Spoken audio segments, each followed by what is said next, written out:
Bonjour à toutes et à tous et bienvenue dans ce nouvel épisode de La Voix de l'Expertise. C'est notre podcast pour l'Ordre des experts comptables d'Occitanie.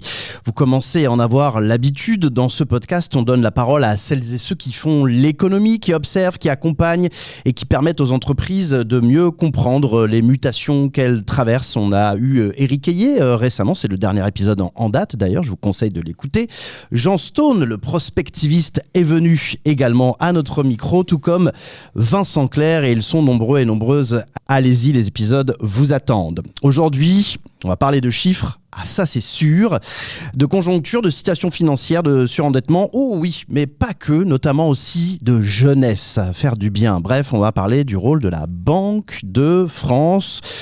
La transmission, c'est au cœur aussi de notre épisode, car Christine Bardinet, directrice régionale de la Banque de France ici en Occitanie, est notre invitée et on verra pourquoi elle est notre invitée. Et on reçoit également Christophe Bréchet, qui lui est expert comptable et il est aussi le vice-président de l'Ordre des experts comptables d'Occitanie. D'abord, bonjour à tous les deux. Bonjour Julien. Bonjour Julien. C'est bien, vous êtes avec moi, impeccable. On va pouvoir commencer. Alors qu'est-ce que ça signifie aujourd'hui, par exemple, le métier d'expert comptable en 2026 par rapport à l'époque où Christophe a démarré, parce que la nouvelle génération sera à l'honneur de cet épisode. Comment on va lire la situation économique aujourd'hui en France ? Quel est le rôle de la Banque de France ? Notamment en Occitanie, parce que ça c'est une véritable question, en tout cas pour moi, c'est sûr. Pour répondre à ces questions, eh bien, allons-y dès maintenant avec Christine Bardinet. Bonjour, on va commencer avec vous Christine. Ravi que vous soyez à mes côtés. Vous êtes aujourd'hui la directrice régionale de la Banque de France en Occitanie. Alors on va vous demander un peu comment ça va, la conjoncture financière, etc. C'est normal, c'est un peu votre métier.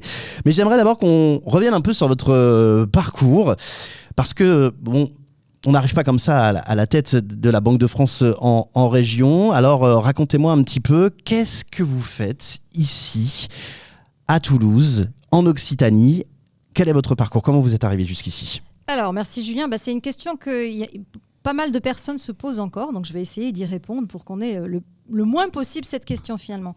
Moi, pour mon parcours, je suis un pur produit Banque de France. J'ai fait de l'économie, une école de commerce, une prépéna pour rentrer par concours. À l'époque, on rentrait par concours à la Banque de France et ça fait un peu moins de 30 ans que je suis dans cette belle institution avec un parcours assez diversifié. J'ai commencé par le réseau toute petite, je suis partie à l'étranger. J'ai fait des systèmes de paiement, du consumérisme bancaire et pas mal de temps en RH. Donc, j'étais DRH adjointe de la Banque de France avant de rejoindre, pour un métier plus opérationnel, la direction régionale de la Banque de France en Occitanie, nommée par le gouverneur de la Banque de France, qui est encore gouverneur pour aujourd'hui, François Villeroy de Galhau. D'accord. Alors aujourd'hui, je précise qu'on est en enregistrant le 1er juin. Voilà, l'épisode va sortir dans quelques jours. D'ailleurs, oui, petite parenthèse sur l'actualité. J'avais pas prévu tout ça, mais donc, effectivement, François Villeroy de Galhau, le président, le directeur... Alors, ça s'appelle un gouverneur. Un gouverneur, pardon. On le connaît, il est médiatique, c'est vrai. Tout à fait. Et donc, ça y est, c'est fini. Pourquoi, en fait donc, François Villeroy de Galhau quitte aujourd'hui la Banque de France. Pourquoi ? Alors, c'est vrai que c'est un tout petit peu étonnant puisqu'il n'est pas allé jusqu'au bout de son mandat. Il a été appelé par Jean-Marc Sauvé, qui est un conseiller d'État qui présidait la Fondation des apprentis d'Auteuil.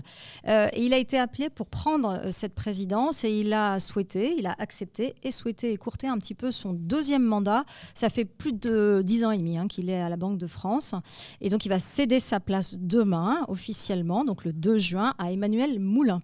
Voilà, donc près de 11 ans de gouvernance de Villeroy de Galhau, ça a un peu marqué la Banque de France et on va en parler. On peut en parler dès maintenant. Alors, d'abord, la Banque de France. On va démarrer avec l'organe Banque de France et puis ensuite on essaiera de savoir pourquoi il y a une Banque de France en région. Parce que c'est un peu contre-intuitif finalement. Et rassurez-vous, Christophe, je vous présenterai et vous prendrez la parole un petit peu plus tard, mais on démarre avec notre invité et notamment son institution. Alors, la Banque de France... Alors, qu'est-ce que c'est que la Banque de France ? Alors la Banque de France est une banque centrale, déjà, il n'y en a qu'une par pays. Et la Banque de France, comme l'ensemble de ses partenaires de la zone euro, elle fait partie de ce qu'on appelle l'eurosystème. L'eurosystème, ça comprend la Banque centrale européenne. Et contrairement à tout ce qu'on pense, c'est la BCE qui est une filiale des banques centrales. Donc c'est pas le contraire. C'est drôle parce que souvent on a cette image-là justement. À quoi ça sert la Banque de France puisqu'il y a une banque centrale qui prend toutes les décisions. Et c'est faux. Exactement. Alors c'est faux. Globalement, on est donc la Banque centrale européenne est une filiale des banques centrales nationales. Nous sommes le deuxième plus gros actionnaire avec la Bundesbank. C'est pour des raisons de PIB et de proportion de la population. Qu'est-ce qu'on fait majoritairement ? Le premier sujet dont on va, je pense, parler, c'est la maîtrise des prix. Donc la stratégie monétaire. Et notre objectif, c'est d'avoir une inflation autour de 2%. Ça, c'est vraiment notre premier rôle. Et pour ça, on a des petits instruments, même des gros instruments. Oui, j'allais le dire. C'est quoi nos instruments ? J'en sais rien. Comment on fait pour maîtriser les prix ? Parce que moi, j'adorerais pouvoir les maîtriser. Alors, c'est quoi ces super pouvoirs ? Un instrument qui est très connu, qui s'appelle le taux d'intérêt à court terme, qui est le taux auquel on prête aux banques. Et quand on prête aux banques, celles-ci, derrière, vont prêter aux ménages et aux entreprises à un taux à court terme. Sur les taux à long terme, on est moins bon parce que ce n'est pas notre rôle. C'est le marché qui donne les taux à long terme. En revanche, ce qu'on fait, et c'est une raison pour laquelle on est ici, c'est qu'on est vraiment un thermomètre de l'économie régionale et nationale.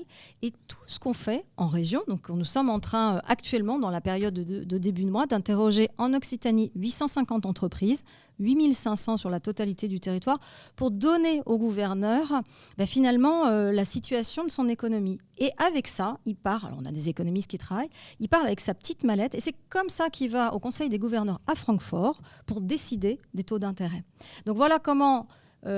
Une des raisons pour lesquelles nous sommes présents au plus près du territoire, c'est que ça remonte pour donner des informations qui sont des outils à la décision du gouverneur de la Banque centrale. Occitanie, ça veut dire que vous œuvrez sur les grandes villes ici. Est-ce que c'est la même région Occitanie que la région Alors la Banque étatique ? de France, tout à fait. La Banque de France a pris la loi NOTRe quand elle est sortie. Donc nous sommes bien sur la région Occitanie administrative. La Banque de France est présente sur les 13 départements avec 13 banques de France. Et nous intervenons sur un autre sujet de service au particulier sur 5 ou 6 villes supplémentaires.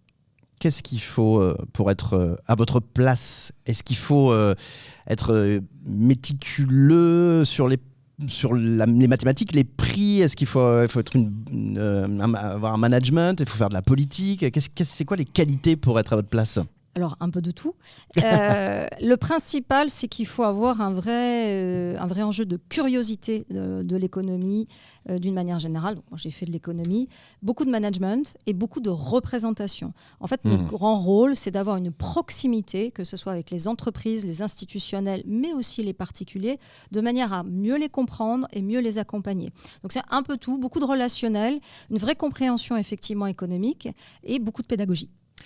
En préparant cette interview, on avait un peu évoqué l'Occitanie en ce sens qu'elle est importante dans le poids économique de la France. Alors, petite question, on va faire intervenir Christophe. On va le mettre au défi de savoir s'il pourrait nous dire à peu près dans sa tête, selon vous, le pourcentage du PIB français qui est réalisé par la filiale Aéro. C'est la filiale quoi ? Aéro tout court, aéronautique ? La filière aérospatiale, principalement aéro. Alors, la filière aérospatiale représente-t-elle 5, 10, 15 ou même encore plus du PIB, à votre avis ? Je dirais 15. 15 ? Il est loin un petit peu, non ? Alors, vous avez deux sujets, mais vous avez raison, c'est quand même des chiffres qui sont très importants. La filière aéronautique en tant que telle représente un tiers de la balance des paiements de la France. Pourquoi ? Parce que c'est essentiellement de l'exportation et les avions qui sont produits et livrés en partie par Airbus, ils viennent des lignes d'assemblage de Toulouse. Donc, c'est un poids extrêmement important. Et on va en parler si on regarde la situation économique de notre pays. Vous avez vu que la croissance au premier trimestre est négative, à moins 0,1. Un des sujets, c'est le poids des exportations qui a baissé massivement, et notamment par l'aéronautique. Et puis, c'est aussi beaucoup d'emplois. Et effectivement, beaucoup de PIB, de croissance, puisque la filière, c'est des milliers d'emplois qui sont sur le territoire, entre 59 000 et 120 000 si on fait très large. Et donc, c'est de la croissance, des revenus qui sont générés et dépensés. Donc, c'est vraiment un poids très important aujourd'hui.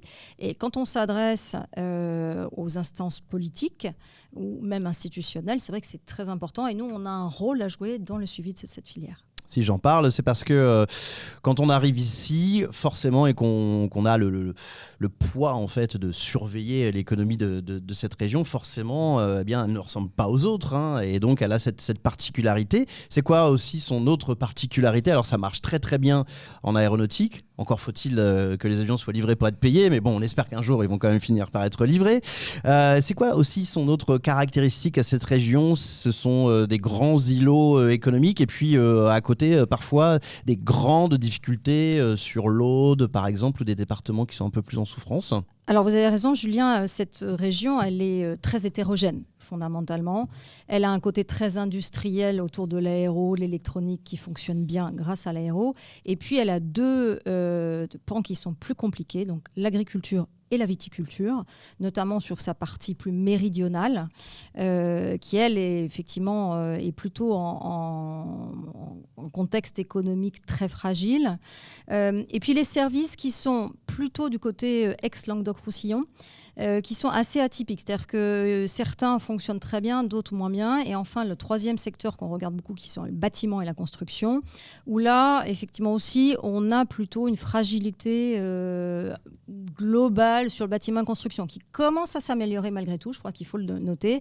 Mais on avait beaucoup misé, notamment sur l'autre partie Languedoc-Roussillon, sur ce point-là. Il y a un secteur qui est intéressant malgré tout et qui est plutôt sur aussi l'enveloppe Languedoc-Roussillon, c'est le médical et le biomède notamment, avec des startups sur le biomédical qui fonctionnent pas trop mal. Et puis on a un gros sujet majeur dans la région, et c'est important de le dire surtout en ce moment à l'aune de la crise pétrolière, c'est l'énergie. C'est un secteur qui fonctionne plutôt bien, mais qui était très erratique. En fonction, est-ce que l'hydrogène va partir ou pas? Donc ça vous fait des sauts assez importants. C'est une région qui est malheureusement la deuxième région la plus pauvre de France, malgré tout, avec un taux de chômage élevé, donc juste en dessous de celui des Hauts-de-France. Donc c'est toujours 1,5 point à peu près au-dessus de la moyenne nationale. Et là encore, avec une très grande hétérogénéité, si vous prenez de la Lozère aux Pyrénées-Orientales, vous avez souvent un facteur 3 de multiplication. Christophe, vous êtes originaire de quel coin de l'Occitanie? Alors moi, je suis originaire de l'Ariège. Okay. J'ai fait mes études ici à Toulouse. Et donc, en 91, une fois que j'ai fini mes études universitaires, j'ai décidé de poursuivre pour faire le stage et devenir expert comptable, donc le stage d'expertise comptable.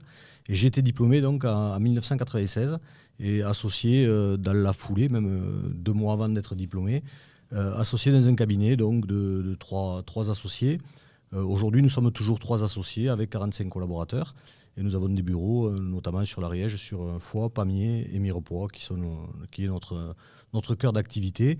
Mais nous avons aussi des clients sur un peu toute l'Occitanie, puisque nous accompagnons nos clients dans leur développement. C'est là où je voulais en venir par rapport à ce que disait Madame Bardinet, par rapport à la multiplicité un petit peu des profils. Est-ce que vous le ressentez, par exemple, parmi vos clients, que dans le domaine, par exemple, de la construction, ça tousse un peu, mais vous voyez aussi auprès de vos clients qu'il y a des startups médicales, où on en parlait tout à l'heure dans la pharma, pourquoi pas, qui poussent un peu. Vous avez un peu ce même sentiment-là, dites-moi un peu. Oh oui, tout à fait. Quand j'écoutais Madame Bardinet présenter l'activité, je retrouvais toute notre activité. Elle n'a pas parlé du tourisme sur la partie ex-Languedoc-Roussillon, mais là aussi, il y a ses particularités avec toute la... il y a du tourisme en Ariège aussi. Peut-être qu'on en parlera. Oui, en Ariège aussi, oui, effectivement. Mais moins quand même que sur la partie Montpellier-Perpignan. Voilà. Tourisme, justement. Alors vous avez raison, c'est aussi une des filières qu'on suit donc dans les missions qui m'ont été confiées. Moi, j'ai attrapé au vol, je pense que c'est ça aussi la curiosité, 3 filières en particulier pour éclairer cette région. Donc l'aéro et le spatial, bien sûr, le tourisme, vous avez raison, et l'agriculture. Sur le tourisme, ce qui est intéressant, c'est qu'on a une diversité touristique très forte. Donc la région Occitanie, c'est la 2e région touristique de France. Alors en volume, mais pas forcément en valeur. C'est là où je voulais en venir, c'est que le tourisme... C'est un peu là où je voulais en venir aussi. Il y a du monde, mais ils dépensent pas. Alors, le tourisme en Occitanie n'est pas tout à fait le même que le tourisme en PACA ou dans la région Nouvelle-Aquitaine, notamment sur le Pays Basque. Donc, c'est un tourisme plus nature aussi. Alors, on voit souvent le côté arc méditerranéen, mais on a beaucoup de tourisme nature dans les Cévennes, en Lozère, les pèlerins de Compostelle. On a aussi un tourisme montagnard, dont l'Ariège, et de ski avec une orientation à trouver avec le réchauffement climatique et le dérèglement climatique pour nos stations de ski l'hiver. Ce qu'on constate aussi dans le tourisme sur la plupart de ces secteurs, c'est que c'est quand même des infrastructures qui sont un peu vieillissantes, donc il manque d'investissement, et que quand vous faites la comparaison avec les autres régions très touristiques, on manque un petit peu de ce surplus qu'attendent désormais les touristes, c'est-à-dire peut-être un peu plus de confort, un peu plus de modernité. Donc il y a tout un accompagnement à faire sur la filière touristique qui fonctionne quand même, attention, c'est pas du tout catastrophique, mais c'est des points qu'on met en avant sur la vétusteté de l'immobilier, sur une rénovation, sur l'offre de services. Et alors on a une toute petite particularité qui fonctionne très bien en ce moment, c'est Lourdes. Malheureusement, en raison du conflit avec Israël, vous savez que les pèlerins viennent beaucoup à Lourdes, puisqu'il n'y a plus que certaines zones de pèlerinage qui sont Fatima, Rome et Lourdes. Et donc, depuis 2 ans, il y a des lignes qui ont été réouvertes, notamment en provenance des pays d'Europe centrale, pour réaffluer à Lourdes. Et vous savez que le pape, cette année, va venir à Lourdes. Christophe, 30 ans, donc, depuis 1996. 30 ans... c'est là où je voulais en venir parce que forcément on va parler de cette intronisation, du top départ de la vie d'expert comptable. Il y a 30 ans, Christophe, vous étiez donc à la cérémonie. Comment appelle-t-on en ce moment d'ailleurs la cérémonie de remise de... C'est la prestation de serment. La prestation de serment, voilà. Je cherchais mes mots, pardonnez-moi. Il y a 30 ans, donc, c'était la prestation de serment. On était donc en 1996. Et alors, comment c'était à cette époque-là? Comment on était habillé d'ailleurs en 96, vous vous souvenez, Christophe? Alors en 96, on était quand même habillé de façon plus traditionnelle qu'aujourd'hui, avec le costume et la cravate, surtout pour une cérémonie telle que la prestation de serment. Ah, ça a changé, vous trouvez? Oui, ça a quand même beaucoup changé. En bien, en mal, chacun pense ce qu'il en veut, mais c'est vrai qu'à l'époque, tout le monde avait le costume cravate. Voilà, c'était à l'ordre des choses. Christine va être marraine de la prestation de serment, qui aura peut-être lieu d'ailleurs au moment où cet épisode sort. Donc, je ne sais pas, racontez-lui un petit peu, voilà, qu'est-ce qu'elle doit faire, qu'est-ce qui se passe à ce moment-là. Est-ce qu'on jette en l'air des chapeaux comme un peu à l'américaine? Non, évidemment. Non. On ne jette pas de chapeaux en l'air. Mais ça reste un moment particulier dans la vie du nouvel impétrant à l'ordre des experts comptables, puisque c'est un moment, 30 ans après, je m'en souviens parfaitement. J'avais Patrick Baudry, qui était l'astronaute, qui était le parrain de la promotion à l'époque. On avait fait ça à la Cité de l'Espace et c'était une très belle soirée. Pour l'impétrant que j'étais, c'était la fin d'un parcours, le début de l'activité professionnelle avec l'entrée à l'ordre des experts comptables. C'était aussi une reconnaissance de pouvoir intégrer l'ordre des experts comptables, donc une fierté. Et on a l'occasion de se faire accompagner par sa famille. Et je me souviens très bien les yeux de ma mère qui étaient pleins de fierté de voir que j'avais réussi à obtenir ce diplôme et à rentrer dans l'ordre des experts comptables. Voilà. Christine, comment vous l'appréhendez en fait, cette cérémonie? Ça vous fait quoi, tout simplement? Alors, je l'appréhende avec à la fois beaucoup d'honneur et beaucoup de fierté aussi. Alors, malheureusement, je suis pas astronaute. Je l'appréhende. Alors, moi, j'ai 4 enfants, donc je vois à peu près ce que c'est que la fierté d'une mère quand elle a ses enfants qui sont diplômés. Et je l'appréhende avec aussi beaucoup d'émotion pour la promotion et effectivement la famille. Parce que quelque part, c'est vraiment la flèche de l'arc qui part. C'est-à-dire que voilà, le parent, c'est l'arc, on a mis la flèche et ça y est, c'est lancé. C'est Khalil Gibran qui représente les enfants comme la flèche et il ne faut surtout pas l'arrêter. Donc je pense que je l'appréhende aussi dans cette tendance, ce dynamisme qui leur appartient, avec aussi des enjeux qui sont très forts. On en parlait avec le président de l'Ordre des experts comptables et nous, c'est des choses qui nous importent beaucoup.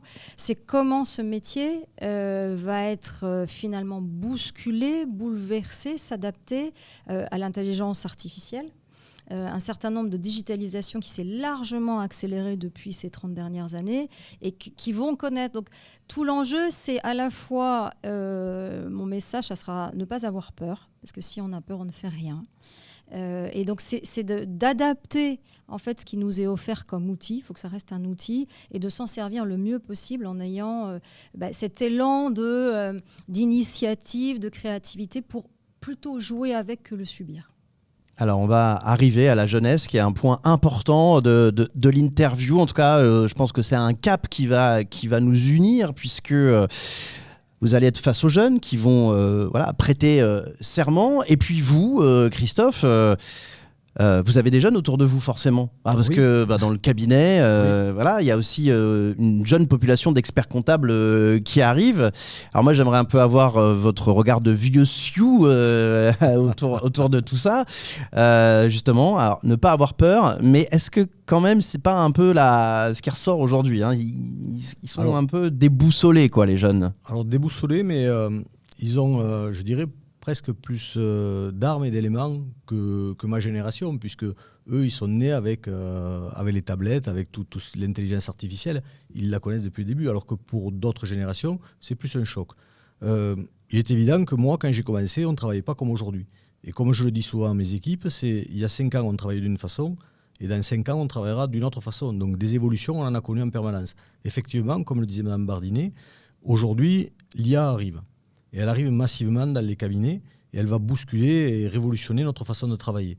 Donc il va falloir que les cabinets prennent conscience qu'il faut qu'ils s'approprient l'IA, qu'ils l'utilisent à bon escient, en gardant toujours quand même l'esprit critique du professionnel.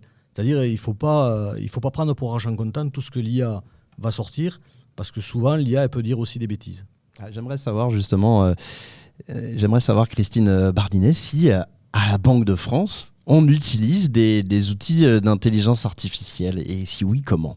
Et oui, c'est une vieille dame qui a 226 ans et qui utilise l'IA de plus en plus. Alors, nous, on a des sujets de sécurité avant tout. Le premier sujet de l'IA, c'est de ne pas donner ou laisser penser que nos données vont à l'extérieur. Donc, on a une IA qui est plutôt intériorisée. On s'en sert en agentique, hein, c'est-à-dire que c'est vraiment quelqu'un qui répond notamment sur des sujets des particuliers. On s'en sert pour de la synthèse. On s'en sert...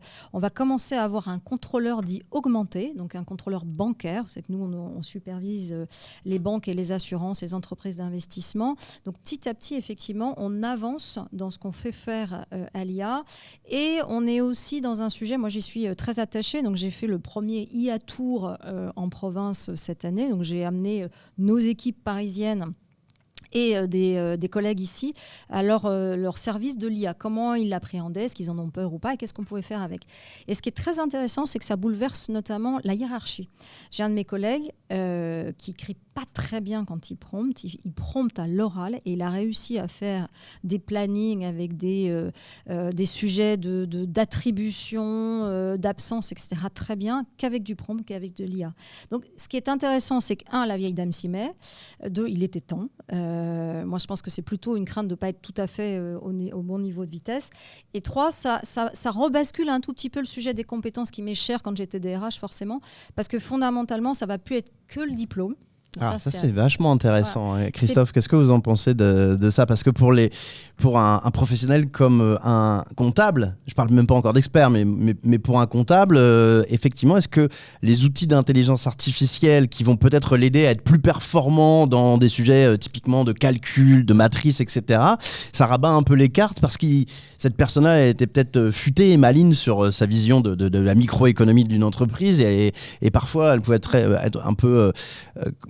freiner, et ces outils-là l'aident. Est-ce que vous le sentez par exemple ça ? Ah oui, déjà, l'IA dans les cabinets existe déjà depuis quelques années. On a déjà des assistants pour comptabiliser des factures, donc c'est pas tout nouveau, on le fait déjà depuis plusieurs années et ça aide beaucoup et on demande après de contrôler ce qui est proposé par l'IA. Voilà. Donc le collaborateur a un rôle de contrôle plus que de faire de la saisie, par exemple. Mais est-ce que vous voyez déjà, en fait, notamment les jeunes qui sont auprès de vous, mais pas que, des habitudes de travail, au-delà de ce que vous racontez régulièrement, vous, les experts comptables, sur le fait que ça va améliorer, on va dire, le temps, vous allez le gagner d'un côté, et donc vous allez améliorer votre rapport au conseil. Mais ça, je pense que tout le monde a bien compris aujourd'hui. Néanmoins, est-ce que vous voyez, comme le disait Madame la directrice, un changement un petit peu de façon d'être aussi Oui, complètement. Les collaborateurs, ils se sont appropriés tous les outils qu'on peut avoir qui utilisent de l'IA, que ce soit pour faire de la pré-compta, mais également pour faire des recherches. Et ça nous fait gagner du temps, notamment sur les recherches. Et avec des outils qui en plus sont qualifiés, c'est-à-dire qui vont chercher la documentation dans nos outils professionnels, dans notre documentation professionnelle. Donc ça nous fait gagner énormément de temps sur les recherches. Ça, c'est quand même incroyable. Là, c'est du concret, hein, ça y est, hein, vraiment, on y est. Hein. Ouais. Ah, mais j'ai encore eu un cas la semaine dernière où un client me pose une question de TVA pour de la marchandise qui arrivait de Chine via l'Espagne, etc. Il me pose une question. J'ai posé la question dans l'IA. En un quart d'heure, je lui ai fait une restitution avec tout ce qu'il devait faire pour se faire rembourser la TVA. C'est incroyable. Et avec les textes, ça fait gagner beaucoup de temps. Je pense que la compétence qu'il faut vraiment mettre en avant, c'est ce que disait Christophe, c'est l'esprit critique, le recul. C'est-à-dire qu'on va avoir des réponses qui sont plus rapides, souvent plus précises si on a un bon prompt. Donc on a tout un sujet d'appréhension, et nous, ce qu'on a fait, de former nos collègues à prompter correctement, notamment à demander des sources. C'est-à-dire que si vous lui dites, tiens, dis-moi comment je fais pour la TVA, mais si vous ne demandez pas de source, vous aurez à peu près n'importe quoi. Et donc, vraiment, les compétences qui vont être importantes, c'est quelle lecture je fais de ça et quelle connaissance j'ai. Et moi, ce qui m'intéressait aussi dans être marraine de cette promotion, c'est que quand vous indiquez ces compétences-là, vous avez tendance à valoriser les seniors. Parce que c'est eux qui ont le recul, c'est eux qui ont l'expertise, c'est eux qui ont l'expérience. Donc voilà, c'est ça qui est assez chamboulant. C'est comment nos jeunes qui vont arriver, par définition, ils ont moins d'expérience, ils ont fait des stages. Et donc, c'est les monter assez vite dans des créneaux d'expertise quand même pour qu'ils aient ce recul. Et alors, d'un côté, ce qui est positif, c'est que ça valorise les seniors, parce qu'on est quand même plutôt, on avait une petite partie jeunisme, d'une manière générale. Donc ça, c'est bien. Mais il faut que maintenant, les seniors arrivent à passer cette compétence de recul et de prise de distance aux jeunes. Et c'est ça, à mon avis, l'enjeu principal aujourd'hui. Ils sauront l'utiliser parce que, comme le dit Christophe, c'est natif pour eux. Maintenant, moi, j'avais fait, alors ça a changé d'ailleurs, mais il y a 1 an et quelques, j'avais dit à une IA, peu importe, dis-moi comment faire un port à Rodez. Comment construire un port à Rodez. Et elle m'avait dit, à Rodez, tu construis un port, comme ça. Je lui ai dit, mais Rodez, il n'y a pas de mer, en fait. Donc, vous le reposez aujourd'hui, il me dit, quand bien même il n'y a pas de quoi faire un port à Rodez, voilà comment on fait. Et c'est ça qu'on va apprendre et que nos jeunes, mais nos jeunes et moins jeunes, je me mets dedans de la même manière. Et je pense que c'est là où on a vraiment besoin de cet esprit critique, ce recul, cette distance. Il n'y a peut-être pas de port, mais il y a un super musée, le musée Soulage, que magnifique. je vous conseille évidemment d'aller visiter si vous êtes à Rodez, sans votre bateau, évidemment. Christophe, comment elles vont en ce moment, les entreprises c'est quoi les signaux que vous avez en ce moment qui remontent un peu du terrain ? C'est des signaux qui sont... Attention, soyez optimiste. C'est difficile d'être optimiste quand même. On a quand même quelques belles pépites qui se portent bien, mais dans sa généralité, quand même, l'exercice 2025, puisqu'on vient d'arrêter les comptes, et le début d'année 2026 sont quand même très compliqués, avec des trésoreries qui se tendent, avec des carnets de commandes qui sont peut-être un peu moins pleins que les années précédentes, notamment dans le bâtiment. Mais tout à l'heure, vous disiez que ça repartait, donc tant mieux. Donc on reste optimiste, mais malgré tout, on a beaucoup de signaux qui nous alertent, avec des clients qui nous sollicitent de plus en plus pour des difficultés. Quels sont vos rapports avec l'institution Banque de France ? Vous, dans votre quotidien, quand vous avez le mot Banque de France qui arrive à un moment donné dans votre journée de travail, c'est pour en faire quoi en fait ? Alors souvent, c'est les clients qui nous appellent par rapport à la cotation de la Banque de France. On explique ce que c'est ? Oui. Voilà. Peut-être que la plupart des gens qui nous écoutent le savent, mais néanmoins. Alors, c'est quoi ? Je vais peut-être prendre la main si vous me le permettez. Oui. Donc la cotation Banque de France, c'est une note qui est effectivement donnée par la Banque de France. Cette note, en fait, elle est issue d'un système de notation. On est une agence européenne de cotation. Donc celle qu'on connaît majoritairement, c'est Standard, c'est Fitch, Moody's, c'est ceux qui dégradent ou pas d'ailleurs la France. Donc nous, on est une agence européenne de notation et cette notation, elle a quand même principalement pour but de faire du refinancement de politique monétaire. C'est d'abord ça sa raison d'être. Qu'est-ce que ça veut dire ? C'est-à-dire que la Banque centrale, quand elle prête aux banques commerciales, un peu comme vous, elle demande des garanties. Et ces garanties, c'est la cession d'une partie de son portefeuille. Donc la banque, on lui prête 100 millions et on lui dit donne-moi 100 millions en garantie, qui sont des 100 millions en titres en général. Et là, on est un peu comme tout le monde, on prend les meilleurs élèves. Donc, on prend notre cotation, on dit, écoute, on va prendre les très bonnes notes et puis les bonnes notes, etc. C'est à ça que sert principalement la cotation Banque de France. Toutes les entreprises sont notées ? Enfin, je veux dire, à partir de quel chiffre d'affaires ? Vous avez raison de le signaler. Donc, malheureusement, on ne peut pas coter toutes les sociétés. On cote les sociétés qui ont plus de 1,2 million de chiffre d'affaires. On vient récemment de relever le seuil. Il faut se dire qu'en France, c'est à peu près 300 000 entreprises qui sont cotées à des fins de politique monétaire. Et une autre fin, qui est celle dont parlait Christophe, qui consiste en fait, cette cotation, elle sert souvent dans le scoring des banques à octroyer des crédits avec des taux qui sont plus ou moins variables en fonction de la qualité de cette cotation. Mais vous, vos clients, ils vous demandent ça pourquoi ? Plutôt pour est-ce que j'ai tout intérêt à travailler avec Bidule ? Est-ce que la situation financière, elle est saine chez mon concurrent ? Alors, ils ne l'utilisent pas comme ça. Eux, ils le voient surtout par rapport à leur note à eux. Ah, d'accord. Voilà. Okay. Et donc, quand leur note est dégradée, ils nous sollicitent et il m'est arrivé de prendre rendez-vous avec le client pour aller rencontrer le directeur de la Banque de France et discuter avec lui, parler des projets de l'entreprise et voir après sous quel délai la notation peut être modifiée. Ah, c'est comme ça que ça se passe. Donc c'est un peu un conseil de classe, quoi. Alors, c'est un peu un conseil de classe. Malheureusement, la revue de la cotation, elle est annuelle. Oui. Et donc souvent, effectivement, vous avez raison de le signaler, on peut avoir des experts comptables qui peuvent nous voir ou des accompagnateurs d'entreprise. Alors, vous savez, une banque centrale, si elle fait une cotation, c'est qu'on est à peu près averse au risque, comme on dit, c'est-à-dire qu'on n'aime pas trop le risque. Et donc la cotation, c'est vraiment la mesure de la capacité de l'entreprise à répondre à ses engagements à court et moyen terme. Donc qu'est-ce que ça veut dire ? Ça veut dire l'ensemble des engagements de prêts bancaires ou autres qui sont pris par l'entreprise. On regarde la capacité qu'elle a à y répondre à 1 à 3 ans. C'est globalement ça. Encore une fois, on est une banque centrale. Une banque centrale, vous dites c'est solide, il y a des grilles, etc. Donc on fait la même chose avec les entreprises. C'est vrai que parfois, on a tendance à regarder plutôt le passé, parce qu'on regarde les arrêtés comptables quand ils nous arrivent. Et on dit, écoutez, les gars, c'était pas terrible l'année dernière, et puis l'année d'avant, c'était pas terrible non plus. Qu'est-ce qui me prouve que... Voilà, et donc on dit, nous, on est quand même relativement réservé sur le fait d'augmenter votre notation, ou au contraire même de la maintenir. Et c'est vrai que dans ce cadre-là, on peut être amené à recevoir des experts comptables. C'est un conseil pour nous. Ça ne veut pas dire qu'ils agissent sur la cotation, puisque nous sommes indépendants. Je crois que je ne l'ai pas dit, mais je vais réaffirmer ça. On est indépendant de tout, c'est-à-dire à la fois des entreprises, des experts comptables, du gouvernement ou toute autre institution. Donc, on fait selon la charte, qui est la charte de la cotation Banque de France et Banque Centrale Européenne. Et quand on est dans un moment comme ça, de tension, où c'est pas facile, où il y a les carnets de commandes un petit peu plus vite qu'à l'accoutumée, qu'est-ce que les entreprises viennent chercher chez vous comme conseil ?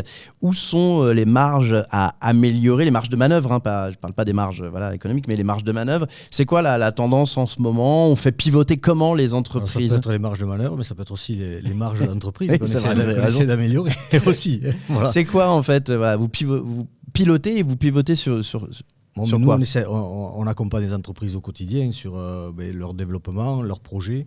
Donc on est à leur côté pour les aider.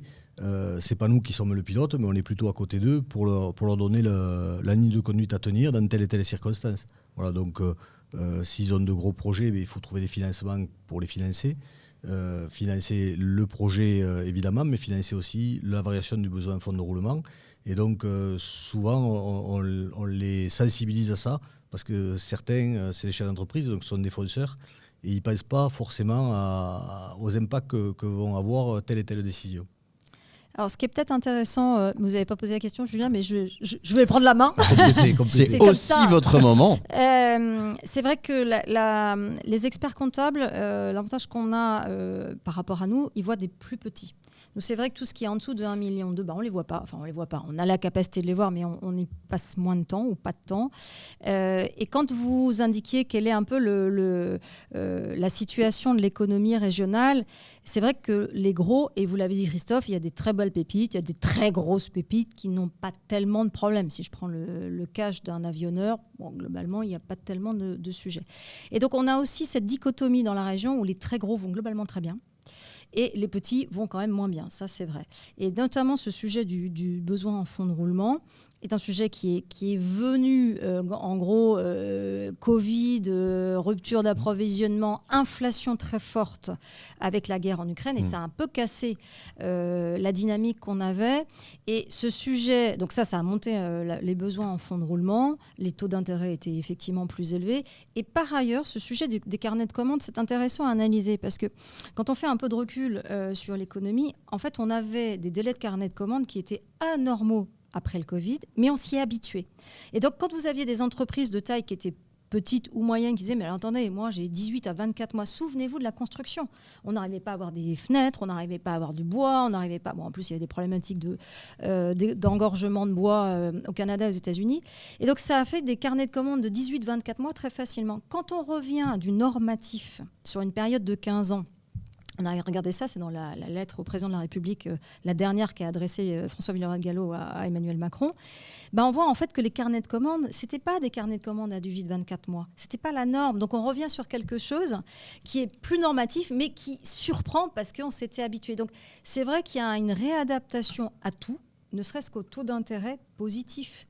Pendant longtemps, moi je suis arrivée dans la région en 2023. On dit Madame Bardinet, c'est hors de question, l'inflation, vous ne redescendrez jamais, les taux d'intérêt sont hyper élevés. Je lui dis combien ils sont les taux d'intérêt ? C'était à 4% en 2022-23. Si vous rebornez 15 ans en arrière, c'était rien du tout. Si vous demandez à vos parents combien ils ont emprunté pour leur résidence immobilière. Et c'est intéressant de remettre, et je pense que ça, c'est aussi quelque chose que je partagerai, je pense, en tant que marraine, c'est la perspective du temps long. On est totalement sur l'instantanéité de tout, qui a des côtés très positifs, je ne vais pas dire le contraire, mais ce temps long est nécessaire. Ça, vous le sentez, c'est quelque chose, cette pédagogie-là, vous êtes un peu obligé de le refaire avec notamment ces entreprises qui se sont habituées à des carnets. C'est exactement le mot. Les entreprises se sont habituées à travailler avec des taux d'intérêt très faibles. Et aujourd'hui, effectivement, ils trouvent des taux un peu plus élevés et qui sont pour eux beaucoup trop élevés. J'avais demandé à Christophe en préparant, pardonnez-moi, je vous coupe, allez-y. Oui, c'était pour compléter, on a aussi des valeurs de stock qui ont fortement augmenté ces dernières années du fait de l'inflation et les stocks matières sont plus importants. Moi, je connais bien le secteur de l'automobile. Les prix de l'automobile ont pris plus de 20%. Donc, les stocks des concessionnaires automobiles, à un nombre de véhicules équivalents sur le parc, la valeur a bondi. Donc, il faut bien qu'ils trouvent des financements en face pour financer ces stocks-là. J'avais demandé à Christophe de nous raconter des cas récents, alors d'entreprises sans les citer bien sûr, mais moi j'aime bien savoir un petit peu quelles sont les techniques en ce moment ou les histoires de la microéconomie à l'intérieur du cabinet, les belles histoires récemment ou les bonnes idées aussi. Alors, c'est quoi la dernière super idée que vous avez eue au cabinet ? Super idée, alors quelque chose de très positif, c'était un client dans le cadre d'une transmission d'entreprise. On a réussi à lui faire réduire les droits de succession en utilisant en toute légalité, en utilisant notamment le pacte du trade et en jonglant avec des donations, de la nue propriété, de l'usufruit. Enfin, c'était un dossier qui était assez compliqué, on y a travaillé pendant 1 an et on a réussi à faire ça et le client était très, très satisfait, alors qu'au départ, il avait un coût de transmission qui était très élevé. Voilà, donc on a réduit très fortement, donc ça c'est très satisfaisant, le client en est bien sûr reconnaissant. Un autre cas particulier, c'est de l'accompagnement dans du développement. J'en ai 2. Un client que j'ai accompagné pendant 10 ans pour un projet de construction d'une usine de production. Le projet avançait, puis ça reculait. Il y avait vous savez comment c'est, il y a toujours des des arrêts de chantier. Des arrêts de chantier, mais les chantiers n'avaient même pas commencé. En fait, c'est des associations qui portent plainte, qui bloquent le projet, etc. Donc bon, pendant 10 ans, ça a duré. Et enfin, le projet est sorti de terre. Et pendant 10 ans, on a fait des prévisionnels, on a réajusté. Et le client était très satisfait de l'accompagnement que j'ai fait avec lui pendant toutes ces années-là. Alors ça, c'est la résilience, on vous félicite. Et je voudrais revenir juste avant sur cette histoire de transmission, parce que là, il va y avoir un sujet, mes amis, qui va être colossal. C'est que la génération de chefs d'entreprise qui va se retrouver vieillissant, voilà. Cette génération de chefs d'entreprise va décider de céder ou de transmettre les entreprises, et parfois ça ne sera pas dans leur propre famille parce que soit ils n'en ont pas envie, les enfants, ou ils ne sont pas suffisamment compétents, ou ils ne sont même pas en France.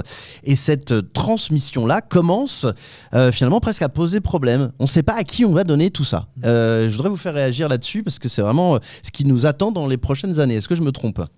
Alors non, pas du tout. C'est tout à fait à la fois réel, concret, et c'est déjà dès maintenant, en fait. Alors, ça pose plusieurs questions. Une question, ça revient un petit peu à l'inflation, hein. Pardon de revenir, mais c'est notre corps de métier.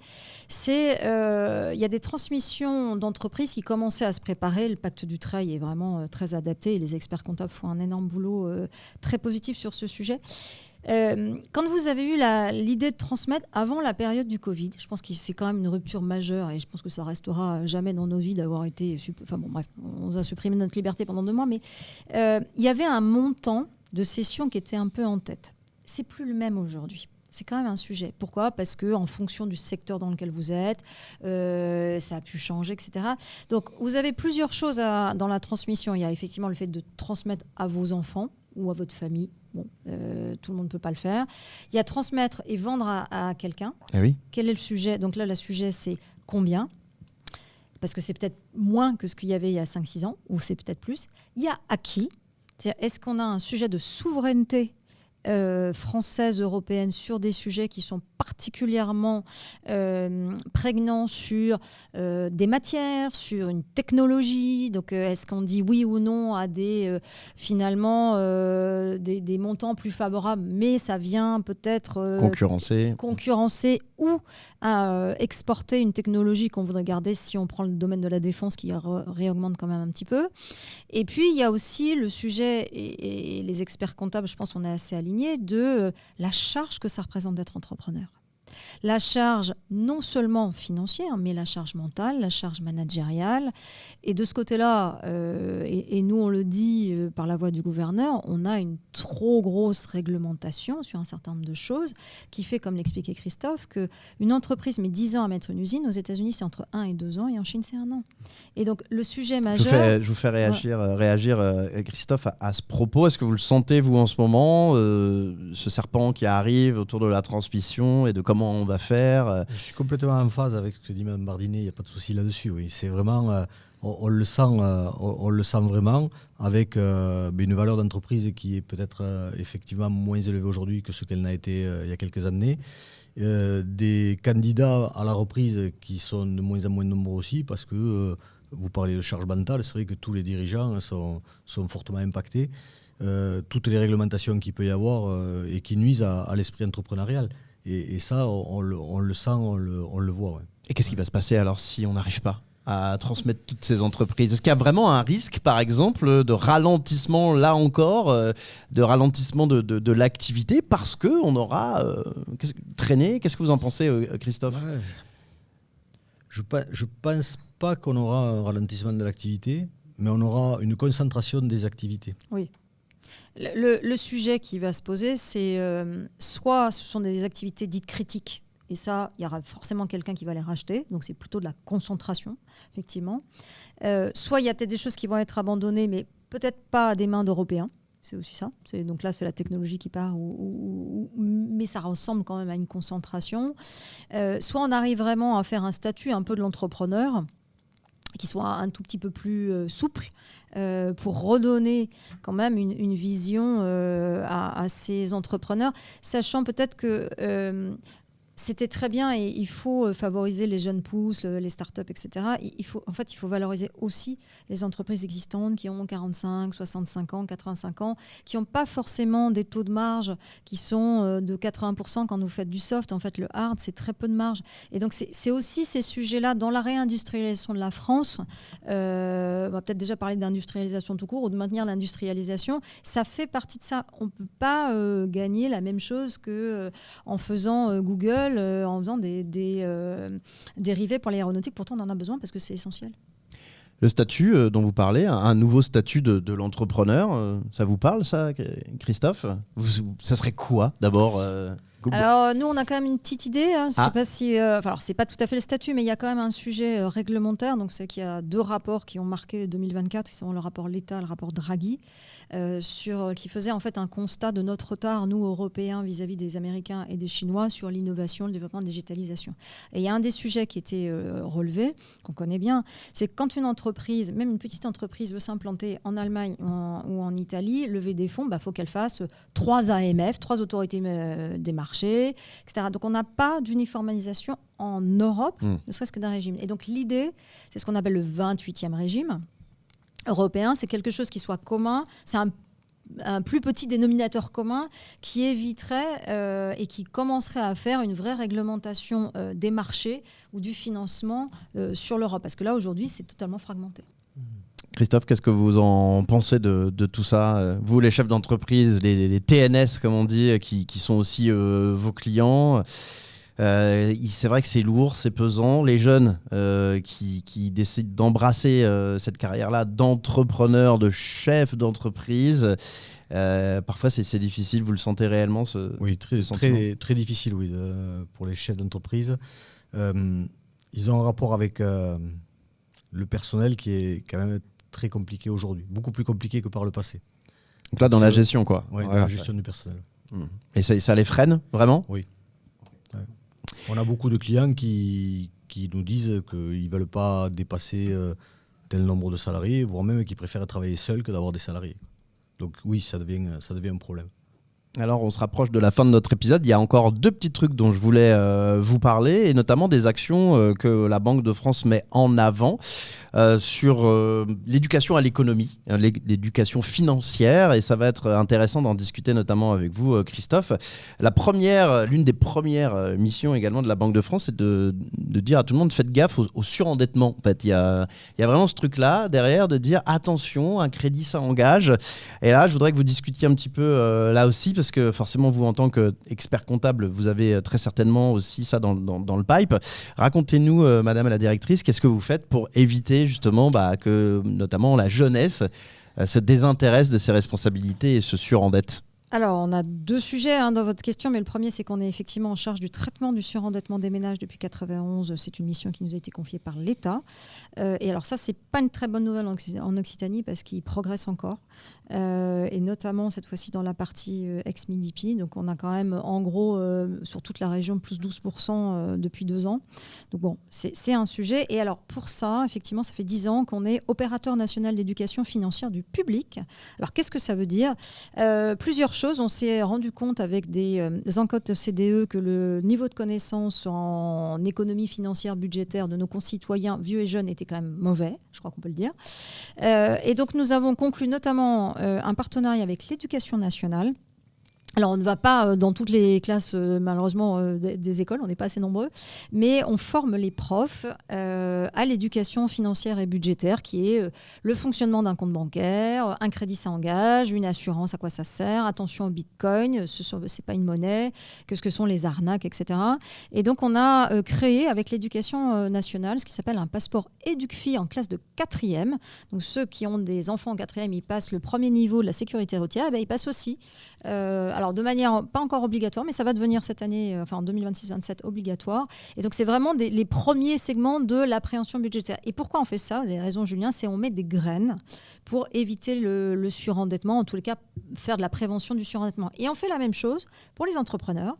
On a des jeux. qui s'appelle Questions d'entrepreneurs. On a des jeux auprès des jeunes qui s'appellent Questions d'argent et on joue avec des plateaux, notamment sur les salons pour les entreprises. Ne serait-ce que pour expliquer ce que disait un petit peu Christophe en attendant, c'est qu'un chiffre d'affaires n'est pas un résultat. C'est un truc de dingue.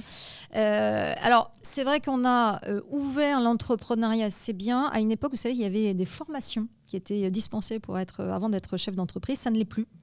Donc, on essaie de pallier comme on peut à ce sujet. Mais l'idée, effectivement, c'est d'appréhender les enjeux, que ce soit à titre individuel ou d'entrepreneur, sur les sujets d'éducation financière et budgétaire. Et vous, quand vous les avez, ces jeunes chefs d'entreprise qui arrivent comme ça et qui font leur premier bilan peut-être au cabinet, vous sentez que vous devez remettre une pièce là-dedans, dans cette éducation-là, parce que l'opérationnel, oui, ça peut peut-être fonctionner, mais voilà, ils ont fait des investissements alambiqués où ils se sont trop payés, ils vont se faire charger après par l'URSSAF, ils n'avaient pas prévu, enfin voilà, ce genre de choses. On est là aussi pour essayer de recadrer. Alors je voudrais rebondir sur ce que vient de dire Mme Bardinet. Je trouve que c'est une très bonne initiative de cette sensibilisation et cette éducation des jeunes envers comment gérer son budget finalement.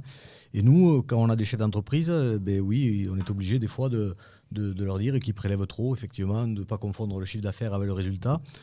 On les sensibilise aussi beaucoup quand ils ont beaucoup de difficultés sur il faut qu'ils trouvent des solutions et le chef d'entreprise lui dit toujours ça va aller mieux. Il ne mesure pas l'ampleur. Ça va toujours mieux, ça va aller mieux, ça va aller mieux. Donc nous, notre objectif, c'est de trouver des solutions avec eux pour les sortir de la situation et des fois de les amener rencontrer des personnes qui vont pouvoir les guider et les orienter vers telle ou telle procédure. Donc on travaille avec l'Ordre des experts comptables, avec les centres d'information et de prévention des difficultés des entreprises qui sont dans chaque département. Et donc on a ce rôle-là à jouer auprès des chefs d'entreprise. Et peut-être que de cette discussion naîtra avec la Banque de France et l'Ordre des experts comptables, notamment ici en Occitanie, certaines passerelles et pourquoi pas mettre en place des choses. Vous pourriez vous servir de ce que met en place la Banque de France, notamment sur la gamification, pourquoi pas, auprès de vos Mais nous-mêmes, clients. Au niveau de l'Ordre des experts comptables, on a des tournois de gestion avec les écoles, donc c'est pareil, ils créent des entreprises, ils sont chargés de les gérer, c'est sous forme de jeu. Voilà, donc ça complète ce que vous dites et on se retrouve là-dessus. Oui, c'est intéressant. Alors on va terminer sur cette jeunesse parce que vous vous adressez aussi à la jeunesse sur TikTok, par exemple. Voilà. Alors, là forcément, quand on pense Banque de France, TikTok, on se dit mais pourquoi et surtout comment, à quoi ça sert cette affaire-là ? Alors, pour sensibiliser la jeunesse, on prend les médias qui lui sont propres. C'est-à-dire que rentrer dans un grand bâtiment avec une grille et des drapeaux, c'est pas toujours hyper évident. Et donc, on s'est mis à l'ensemble des médias qui les touchent, Insta, TikTok, avec des sujets qui bousculent un peu, là où vous ne pensez pas nous retrouver, mais pourtant on y est bien. La Minute Cash, Je te parle cash, question d'argent. Savoir gérer son argent de poche, en fait. Savoir gérer. Alors, son argent de poche, on vient de faire un partenariat avec Bayard sur les petits, donc vraiment les tout petits argent de poche. Vous savez à quel âge on a une carte bancaire en France en moyenne ? 13, 14, je sais pas. C'est ça, 13-14 ans, et donc vous avez de l'argent de poche à partir de 10 ans. Et donc on a commencé sur des dépliants, les questions, vous savez, avec des petits éventails sur les jeunes. On va de Bayard jusqu'à La Vie, donc c'est-à-dire vraiment les magazines pour les retraités un peu âgés, pour éviter les arnaques. Donc voilà, on a un spectre qui est assez large. Pourquoi on prend la jeunesse ? Vous avez raison de le poser, Julien. Tout simplement qu'en captant la jeunesse, on capte les parents. Et donc pour nous, c'est une manière, de sensibiliser la jeunesse. Ils ont dit, s'ils reviennent avec un truc où c'est marqué Banque de France et expliquent que ça peut contribuer au surendettement, on a peut-être mis une mini-graine dans l'esprit des parents et on essaie le plus possible comme ça. Et je rappelle, donc c'est la 2e année, je fais un peu de pub, mais on ouvrira pour les Journées européennes du patrimoine dans 10 unités sur 13 en Occitanie, dont à Toulouse bien sûr, pour expliquer ça, voir comment on identifie un faux billet et nous expliquer nos missions. Christophe, si demain vous étiez à la place de Christine, alors pas à la Banque de France, attention. Ça, je vous le souhaite peut-être un jour, mais j'ai le sentiment que c'est d'autres typologies d'études, voilà. Mais si vous étiez parrain de la promo et de la prestation de serment des jeunes experts comptables, qu'est-ce que vous leur raconteriez ? Ça, je peux le faire. Je leur raconterai notre métier au quotidien, en le résumant quand même, parce qu'on peut y passer des heures. Et c'est toute la passion qu'on peut avoir pour ce métier. la richesse du métier et la diversité des missions qui nous sont confiées. Les belles rencontres avec des clients qui, au fil du temps, nous font vraiment confiance et on est à leur côté en permanence, quoi. Donc, on connaît tout sur leur vie, les enfants, enfin, tout, on est vraiment très, très proche d'eux. Donc, j'insisterai beaucoup sur ça. C'est un métier qui est riche en valeurs et avec de la reconnaissance de la part des clients pour la plupart du temps. Après, il y a toujours quelques exceptions aussi, hein, voilà. Mais c'est très, très intéressant. J'avais demandé aussi à Christophe de préparer, j'espère qu'il a bien préparé. J'avais envie de savoir comment lui, justement, il s'intéressait à l'économie et à l'actualité de la finance, et du moins pour continuer à prodiguer de bons conseils auprès des chefs d'entreprise. C'est pas que l'expérience, c'est aussi l'actualité. Alors, dites-nous un petit peu où aller chercher l'info. L'actualité, je pense qu'on peut trouver de l'info un peu partout. Mais moi, j'apprécie d'écouter des économistes tels que Nicolas Bouzou, Thierry Heyer, vous en avez parlé, Eric Heyer, vous en avez parlé tout à l'heure, Philippe de Sertine, tous ces gens-là qu'on a fait déjà intervenir avec l'Ordre des experts comptables lors de nos soirées EcoZoom et qui sont de grande qualité. C'est toujours un grand plaisir de les écouter par la suite dans les différentes émissions qu'ils animent, auxquelles ils participent. Donc oui, c'est très émission et podcast avec des économistes, Thomas Porchet, voilà, okay, on peut retrouver sur France Inter, c'est dans l'air, etc. Ouais. Ça, c'est votre cam, c'est votre truc. C'est ça. Ok. Madame la directrice, comment vous faites, vous? Alors, vous recevez des petites fiches alors nous, on ne reçoit pas tout à fait des fiches, mais alors déjà, le gouverneur est très présent et nous, on est très présents, donc on écoute effectivement assez religieusement parce qu'en fait, ça nous donne les éléments de langage qu'on redonne. Beaucoup de podcasts, on s'est mis au podcast avec des économistes en interne et en externe. Moi, je n'imagine pas l'économie sans les relations internationales et la géopolitique. Ça a été, j'ai fait l'IHEDN il y a 13 ans en politique de défense et je trouve que c'est éminemment lié. Donc, je lis la presse, y compris un peu de presse internationale quand même pour avoir un autre angle. Alors, j'ai pas le temps de tout lire, hein, on est vraiment en infobésité, mais j'essaie de faire ça. Je regarde assez peu, enfin, je regarde pas la télé, donc c'est plutôt podcast. J'aime beaucoup la radio, en fait, j'avoue. Écoutez, moi aussi. C'est mon truc. Et oui, l'idée d'avoir des économistes aussi, mais voilà, encore une fois, avec cet angle un peu international et géopolitique, ou politique tout court, parce que c'est quand même très... Affaires étrangères, Christine O'Krent sur France Culture, par exemple, voilà, ce genre de choses. Exactement, ou ça peut être le Times. Enfin, voilà, l'idée de partager un peu aussi ces sujets-là qui remontent, parce que derrière la géopolitique, il y a souvent de l'économie et vice-versa. Et puis alors, est-ce qu'il y a quelque chose là, hors économie, que vous voudriez partager avec nous? Un bon film, une bonne adresse à Toulouse, quelque chose qui vous a bien marqué récemment de la vraie vie, quoi. Voilà. Alors Christophe. Allez. Bon, moi, on en parlait au tout début, hein, moi je suis originaire de l'Ariège. Donc, alors, je vous le dis, hein, madame la directrice, les Ariégeois sont chauvins. Hein, ça, vous le savez. Donc, c'est forcément un truc en Ariège. Bah, bravo. Bah oui, mais tout simplement la montagne. Donc, pour décompresser, pour se promener. Mais alors, quelle vallée? Il y a tout. Toutes les vallées sont belles, que ce soit du côté de Saint-Giron, que ce soit de la vallée de l'Ariège qui mène jusqu'à Aix-les-Thermes. Il y a des coins magnifiques. Que vous aimiez les randonnées, que vous aimiez faire du vélo, tout est possible. C'est vrai qu'il y a une énorme course de vélo bientôt en Ariège, l'Ariégeoise. À la fin du mois, oui. Ouais, qui représente entre 3 et 4 000... Entre 4 et 5 000. 4 et 5 000 cyclistes sur une course qui, pour la plupart, des cols du Tour de France, hein, voilà, carrément. Il y a une étape qui est une étape de Tour de France, ouais. Ouais, ça, c'est une sacrée économie du trail aussi, avec le Mont-Calm. Oui, beaucoup de trails qui se sont développés ces dernières années, ouais. C'est très à la mode et ça a bien pris, ouais. Voilà, puis les Ariégeois sont très contents de nous dire que dès qu'il fait chaud ici à Toulouse, chez eux il fait frais. Voilà, c'est vraiment leur truc. Hein. Et c'est vrai en plus. Le soir on respire. Et madame la directrice, alors bon, un truc à faire partager. Alors j'en ai deux, je Allez-y. dirais. Une de la région, une de Toulouse. La région, j'ai commencé le chemin de Saint-Jacques. En partant du Puy, et donc qui arrive et qui passe un long moment en Occitanie. Bien sûr. Et c'est vraiment quelque chose un élan que j'avais rarement vu, une sorte de bulle aussi, mais une bienveillance envers tout le monde, et le temps s'arrête, donc je le conseille vraiment à tout le monde, quelle que soit la raison pour laquelle on le fait. Donc ça, c'est mon premier élément. Et le deuxième, je suis passionnée de musique, et j'avoue qu'avoir l'Orchestre national du Capitole à Toulouse, avec la Halograin, allons plus loin jusqu'à Marciac, c'est un vrai bonheur pour la Parisienne que j'étais. Et donc, pour rien au monde, je quitterai cet orchestre, même si un jour je devrais partir. C'est vraiment un très grand bonheur. Et peut-être que c'est ça, c'est de se dire aussi, on n'y pense pas souvent, mais ça reste parfois relativement abordable d'aller voir des concerts de musique classique. Et donc, c'est quelque chose auquel il faut penser. Vous avez raison, on a de la chance, l'Orchestre du Capitole, que l'on embrasse. Merci beaucoup. Merci Christophe. Merci pour votre point de vue sur les tendances. Maintenant, on n'a pas parlé de votre rôle auprès de l'Ordre des experts comptables. Vous êtes premier vice-président. Non, vous êtes vice-président. Pas premier vice-président, mais vice-président. Voilà. Ouais. Donc on est un bureau avec 10 personnes, un trésorier, un vice-trésorier, le président, un premier vice-président et 6 vice-présidents. Voilà.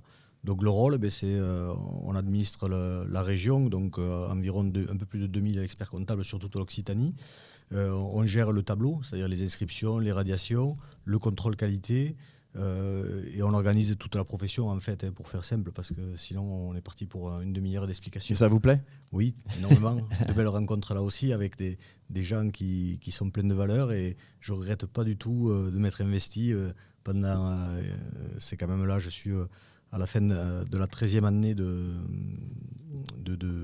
mandat. De mandat, oui. Alors j'ai fait 8 ans d'abord, puis entrecoupé, après je suis sorti pendant 4 ans, et à la demande d'un confrère qui était candidat, de Freddy Nicolas, je suis revenu dans son équipe en 2020, et voilà, donc on y est pour 8 ans. Et grâce à ça, vous êtes invité dans un podcast avec la directrice régionale de la Banque de France. Ah, ça valait le coup, finalement. Ça vaut le coup. Merci en tout cas à Christine Bardinet. Merci beaucoup. Merci Christophe Bréchet, à retrouver sur toutes les plateformes de podcast bien sûr, et jetez une oreille à nos précédents épisodes. On avait Guillaume Néry, recordman du monde d'apnée, qui était très inspirant aussi il y a de ça quelques temps ici à ce micro. Donc voilà, on ne parle pas non plus que de l'économie, mais aussi de la vie parfois. Merci, à très bientôt. Merci à tous les deux. Merci. Merci.